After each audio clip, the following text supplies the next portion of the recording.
Caitlin here, and welcome to this month's Patreon bonus video. These are the videos that I usually do every month for patrons of a specific tier who get to request a video subject that they want me to discuss, and basically a topic or whatever that they want me to do for them for this month. So if you are interested in maybe supporting the channel, pledging to my Patreon, the link is in the description down below. It is also linked to the homepage of my YouTube page. If you don't want to check in the description, it is also in the description, and you can see a link there and see all the different tiers and whatnot, and what you get for supporting me on the channel and everything. I do different rewards based on the tier. Usually they include like a sketch or a drawing of your choice, or with the specific tier you get a video topic of your choice each month.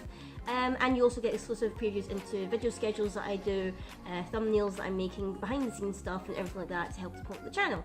Now this one comes from Alucard again. This month he requested me to discuss my first time ever vending at an artist alley.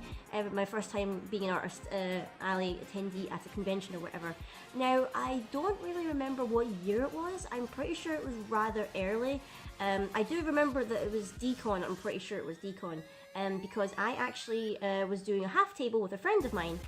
We all travelled to Dundee together. We were staying in a lovely log cabin for the weekend, which was kind of sitting on, not a farm, but there was chickens running around everywhere. So it was kind of like a farm, but not really, but it was a nice little log cabin that we all stayed in, and we were halving a table, so she had one half and I had the other half. Now, starting off, I think this was probably a good move because I had a very small amount of like stock or whatever starting out. Like, I wasn't quite sure how much to print. I didn't want to overprint stuff in case maybe they didn't sell very well. I wanted to try and get just a little taster into how this went to see if maybe this is a thing that I could do in the future.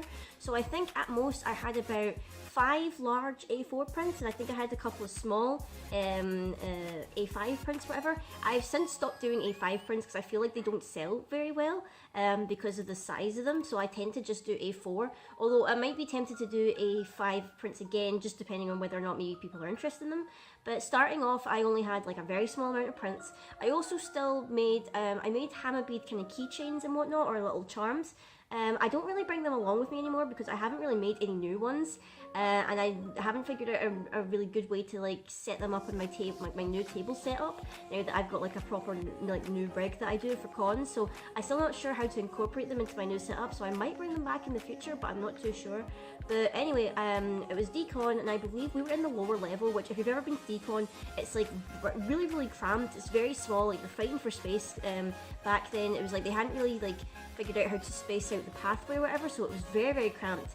And I seemed to get a really positive reaction from people. Like, a lot of people liked my artwork, a lot of people seemed to like the little charms I did at the time, and I really enjoyed the experience. It was really nice. My only downside is that at the time I had a boyfriend, and it was me and my boyfriend, and then my friend and her boyfriend, and with 4 of us we couldn't really fit behind the table, and we only really had 2 chairs, so basically we all couldn't be there at the same time. So like we'd have to send the boyfriends out at one point in order to have some space behind the table, but that was mainly just because we had so many people and whatnot. But at the end of the day, it was a really good, it was actually a very good convention, and I really enjoyed it in terms of being an artist alley. Since then I've learned different things. I think I've improved my setup. I now feel more confident in having a table to myself. I feel like I don't need to share a table anymore. I feel a bit more confident in my art and my art style and the prints that I make in order to sell to people and whatnot. So having a completely different rig. If you've seen my recent vlog from Rycon, this is kind of like the most modern take on like my artist alley table setup that I have, where I actually have proper wire frames. I have like a little corkboard for my stickers and everything. I have proper folders for my traditional stuff and whatnot, and I feel like I've definitely amped up my setup since before, because I went from just having everything lying on the table, and then at one point I had like plastic stands for some of my artwork, and then the rest being in the folder, and then realised that I could get frames like other people and whatnot and make the best use of the space on the table, so then I kind of upgraded to then. So I feel like I've definitely grown a lot from starting off as an artist alley vendor, and then I've kind of gradually built up. In terms of giving advice to any other people who are interested in it, obviously you want to start out small. Like, you don't want to over order on things if you have no idea how well they're going to sell. That is literally what I do with any new pieces that I do. Like, I have like the stock that I know that usually sells pretty well at cons, and if they sell out, I will probably reorder some more of them. But whenever I'm debuting new stuff, I usually order them in like a low quantity, just in case they don't sell, because back when I was still vending at Brony Scott, I don't do it anymore because I'm not really into the kind of the kind of pony, the My Little Pony culture anymore, but like I still kind of appreciate it a little bit, but I'm not really heavy into the fandom now. I would order various pony stock or whatever. It wouldn't really sell very well, and then I'd have so much leftover stock that doesn't really sell well at anime conventions and whatnot. So I still have leftover stock from those Brony Scott conventions and whatnot that I still haven't sold because it's not really anything that's really popular now. So I still have a bunch that I probably won't sell anytime soon, I admit, because it's not really, I think the craze has died down a bit since it's like peak and whatnot, so you don't want to over order on stuff if you don't think that you have no idea whether it'll sell very well. Like for instance, just that last Raycon there, it was the first time I pre-veiled some new Danganronpa prints that I made, and Kokichi completely sold out. I think I ordered like 6 or 7 just as like a little taster, and I wasn't expecting him to like sell out completely.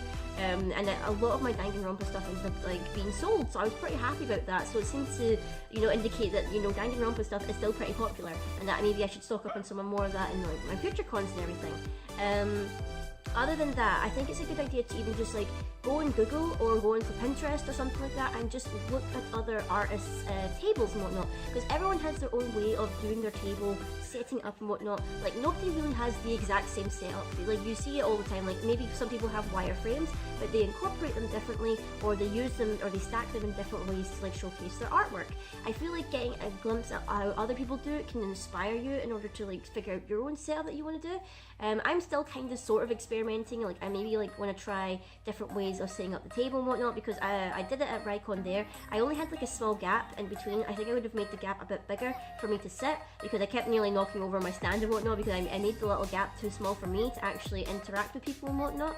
So I was like nearly knocking my stand over at times. So I would definitely make it a little bit bigger than what I used to previously do, and hopefully not knock stuff over. And definitely I would try and tie down my stand if I could, because it happened at I think it was last year's Raycon winter, where, or rather it was Raycon Halloween, I think, these kids came barreling down the artist alley, knocked into my table, and my whole stand nearly fell off the table because they knocked into it that hard.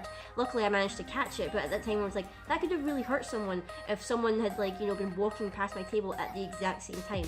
So definitely I would think of a way to kind of keep the stand walk down onto the table. Like I used blue tack or whatever to try and like keep it steady so it wouldn't like knock over very easily. But other than that, I think if you want to start off doing artist stands or whatever, definitely keep your initial print run low. Like don't make it purposely too low, but you want to have like a decent taste test is what I'm trying to say. It's like a tongue twister, can't actually say it, but just have like a small print run so that you know that you're not going to make yourself bankrupt printing these things, but you will have enough to be like test the waters to see what's popular with people, what people actually like, and then you can, if you feel like you're comfortable with that being like a steady print that you're always going to stock, then you can obviously stock more of it. Some stuff you'll probably have to be very happy with them selling out completely and never printing again. I felt that way with a bunch of Steven Universe stuff that prints that I used to sell.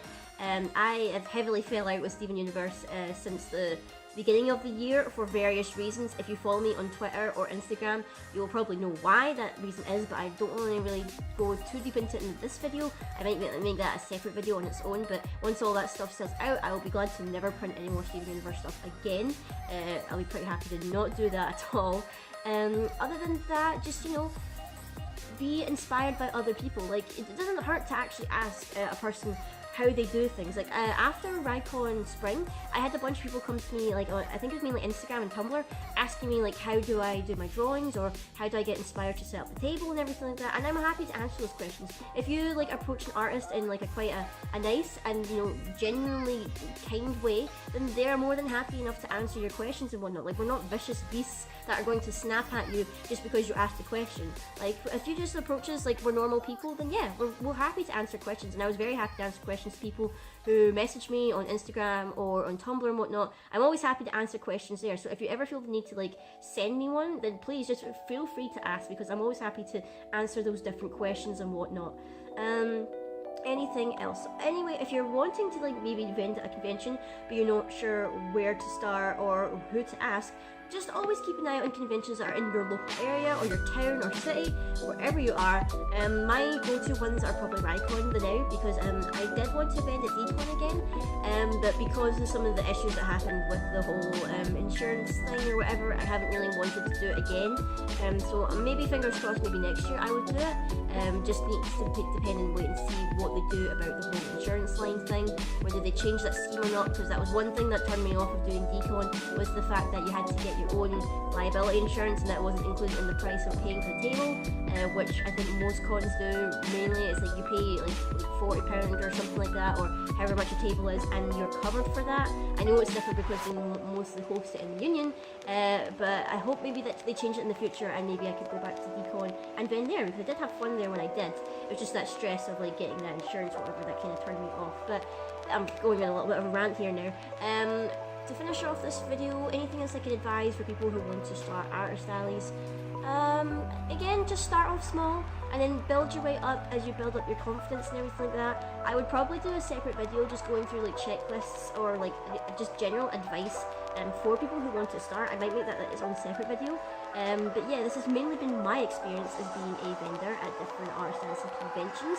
Let me know down below, guys, if you've ever been interested in going to an artist alley and actually vending there, or whether you've just wanted to know more stuff about what goes on behind the scenes or what it's like to be an artist at an artist alley. I'd be happy to answer any more questions. If you have any, feel free to fire them down in the comments below if you have any more questions, or if you don't want to like leave it in the comment section, you can check my Tumblr or my Instagram or anything like that. All the links to my social media are in the description down below. Probably at the bottom, there's a good chunk of like social medias that I have, like my Twitter, my Tumblr, Redbubble, Instagram, all that stuff. If you want to follow me on any of those platforms, I update most of them quite regularly. I think it's my Twitter and my Instagram that have been most active. Tumblr is mainly for artwork and cosplay. I don't really post like actual text there a lot. It's mainly just for posting art and things. But if you want to send me questions there, then I will happily answer the questions at that point. So I hope you've all enjoyed the video, guys. Hope you have a lovely day, and I will see all you guys later.